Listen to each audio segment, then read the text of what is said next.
also going to talk about drones and drone-based applications from a slightly different angle though, from a more software engineering perspective, focusing on runtime monitoring and safety assurance support for drones and drone-based applications, focusing sort of the question, is it really safe to fly your drone, or actually how to safely fly your drone? And when talking about safety assurance or safety critical systems in general, drones are probably the first thing that comes into your mind, that comes into people's minds. When talking about safety critical systems, first thing people are probably going to think about are airplanes, the aerospace domain, mass transportation, railway systems, train systems, medical devices, pacemakers, all those types of systems, hardware and software, where an error, a failure in the system can actually cause severe harm, cause severe injury, could even cause death or mass casualties, as we've seen with the tragic train accident that happened a few weeks back in Greece. So I think when talking about drones and drone-based applications, the first question that probably arises, are we really talking about safety critical systems here? Do we really need to talk about safety assurance? Is it really worth the effort putting safety assurance aspects in those types of systems? And as a sort of a motivation for our work, let me also play a very quick video. I probably don't need to introduce Marcel Hirscher in that context here, but that clip is from a ski race that happened a few years back in 2015 in Italy. Pour Marcel Hirscher, il a une 0,8 d'avance. Normalement, Marcel. Oui, il est pas parti pour assurer là. Oh là là, qu'est-ce qui s'est passé, le drone? C'est le drone. Incroyable cette image, incroyable. Le drone. And as you have seen, they have been using drones for actually filming the event and then broadcasting the video stream.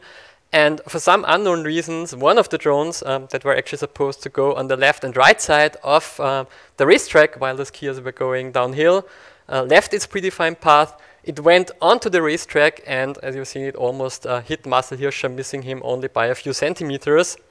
And if that drone actually would have hit him, I'm fairly certain that would have caused quite some serious injuries. And that hasn't been by far the only incident with drones or drone-related systems that has been reported in the recent past, that has been reported recently. If you have been following the news in that area, you probably have come across news articles talking about drones flying in close proximity to airports, drones causing disruptions at airports, causing halts of departures or landings, drones flying in close proximity to airplanes, drones flying in densely populated areas, flying in an unsafe manner, or even causing crashes with the operators and the pilots being held accountable and liable. So even if you're not talking about immediate death or serious injuries or mass casualties, there is still a safety critical aspect associated with those types of systems that should be addressed, that should be taken into consideration when building drone applications. And coming back to those traditional safety critical systems, aerospace domain, railway systems, medical devices, what you typically have there is you have quite stringent and quite strict rules when it comes to getting your system certified. You have to go undergo certification, you have to provide documentation. For example, in the aerospace domain, you have to provide traceability from the requirements to the design all the way down to the source code and executable code artifacts. And there are similar rules that apply for medical devices, railway systems, and those types of safety critical applications. So in general, what that means is you have to provide quite a bit of documentation to get your system approved, get it certified, before it, for example, gets deployed on an aircraft or on a railway system. And if we look at drone applications, as of right now, there is basically little to no regulation that's existing. There is no certification required to fly your drone or to fly a drone with a system that controls the drone. And for the better or the worse, there are, besides the commercially used and available DJI drones, for example, quite a few open source applications out there that you can more or less readily available download on GitHub, flash onto your flight controller, or download mission planning software for unmanned aircraft systems, which is basically a combination of hardware and software and mission planning, and then go out and fly your drone with a software system or a combination of hardware and software that actually has never been properly tested in that combination. And with all those new application areas where those drone systems are used, we've heard about drones being used for search and rescue operations, drones being used for surveillance, traffic surveillance, accident surveillance, medical device delivery, package delivery, and so on and so forth. These aspects, they become more and more critical and should be addressed in a way so that safety is assured for those types of systems. And that's also where our work comes into play, or where the basic motivation for our work stems from, providing software engineering support for SUS applications for drone-based systems. And we have been following a sort of two-pronged approach. On the one hand side, providing lightweight process support and providing supporting artifacts for those types of systems, for example, supporting hazards and potential mitigation strategies, providing processes that can be easily integrated, for example, in an open source development process or in an agile development process. And one of the things we've been working on there in collaboration with the University of Notre Dame in the United States is creating a publicly available data set of drone-related hazards, which come from a study we have done where we looked at various different databases of drone incidents and scientific literature, together with examples and potential mitigation strategies that could be applied. And the second part, building on top of that, which is the actual title of this talk, provide runtime monitoring support for those types of systems. Collect data from the systems at runtime, and then check constraints to early on detect whether the systems behave the way they're intended, or, for example, provide warnings, provide error messages to the operators, or in case of severe errors, perform emergency operations, terminate the mission, hold all the drones in place, or perform, for example, a safe landing operation when possible. And the second part is also the one I want to talk about a bit more detail in the remaining few minutes. And one project we've been working on in the area of providing runtime monitoring support is on interlocking safety assurance cases, or SACs. And a safety assurance case is basically a structured argument that talks about specific aspects of system safety.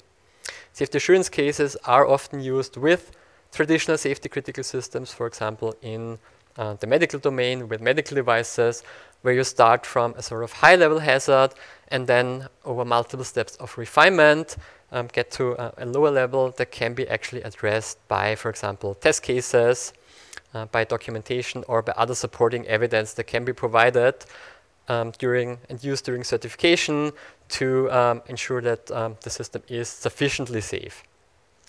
And for the interlocking safety assurance cases for the drone systems, we've been following a similar structure where we start from sort of a high-level hazard, for example, a hazard related to drone collision avoidance, with the goal that drones actually fly in a sufficiently safe manner and will not collide when you have multiple drones executing a mission. And the aspect of collision avoidance can then be further refined into multiple different aspects, addressing various different aspects of the collision avoidance. For example, drones not crashing into FGBs, fixed ground-based obstacles, for example, trees, bridges, buildings, and drones not actually crashing into the ground, maintaining at least a minimum altitude. And for providing evidence instead of, for example, providing tests, documentation, we try to associate the different hazards with actual runtime data. For example, for the collision with obstacles, one potential mitigation strategy could be that the drone actually has the most recent version of a map loaded and has the coordinates it can check in order to avoid obstacles, avoid buildings. Or for the altitude aspect, the drone has to know about its altitude, has to have a way to measure its altitude, and, for example, also report the altitude every so often to the mission planning system that then performs some basic checks. And for runtime monitoring, we combined that with constraints for each of the subhazards, and then use those constraints to perform runtime checks based on the data collected, and then report respective constraint violations to the operator when a constraint is violated. A few details on the technical background. In order to generate the monitors or to collect the runtime data, we've been using model-driven monitoring. We've been using model-to-code transformation, where we build a model of the properties we want to collect at runtime, and then automatically generate code that performs the data collection, sending the data, for example, to a cloud server, and where the actual constraint checks are performed. And for the drones themselves, we combined that with a reputation model, a reputation rating for the drones, where a constraint violation would then cause a drop in the reputation of the drone, which then would be propagated to the operator and would tell us whether the entire system or a single drone is behaving the way it's intended, or some safety-rated properties are, for example, violated. And we ran quite a few experiments with those interlocking safety assurance cases, having up to 100 drones flying at the same time in a simulator. So we ran high-fidelity simulations with up to 100 drones, collecting runtime data and performing those constraint checks. And we also ran physical tests on a flying field with up to a maximum of 5 drones at the same time in the air, where we checked various different constraints, ran various different scenarios, and looked at the changes in the reputation of those drones when we incepted artificial errors, artificial constraint violations, how the actual reputation of the drone would drop and then slowly recover as the drone again behaved according to the predefined constraints. And we created those interlocking safety assurance cases for quite a few different scenarios. I already mentioned the collision avoidance one. We also looked at safe landing, the handling of no-fly zones, coordinated takeoff during a mission or at the beginning of a mission, where multiple drones have to take off in a sort of staggered manner, trying not to get in each other's way. And I think that already brings me to the end of my talk. To sort of wrap things up, the work we've been doing here is basically motivated by the lack of existing strict rules or regulations for those types of systems. And we've been working on the one hand, providing process support, software engineering support, and supporting artifacts, and combine that with runtime monitoring to collect data at runtime, and then be able to detect and report unwanted or safety critical behavior for those types of systems. And again, if you're interested, almost all of our work is publicly available on GitHub, including the data set. And that basically concludes my talk, and happy to answer questions. Thank you.